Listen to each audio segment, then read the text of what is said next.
Që të gjithë sipërmarrësit të thonë jo, nuk po investojmë më në ne se kush e di se si vjen puna.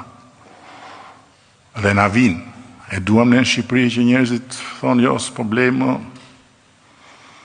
se kush e di si vjen puna.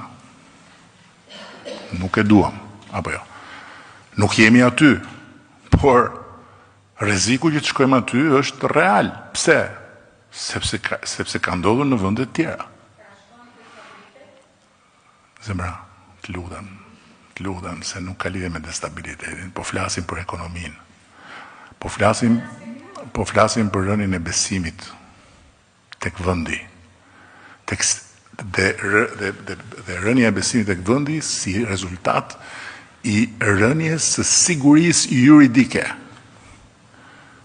Dhe natyrisht që siguria juridike kërcënohet kur një vend ka më shumë të pa dënuar sa të dënuar në përburgje.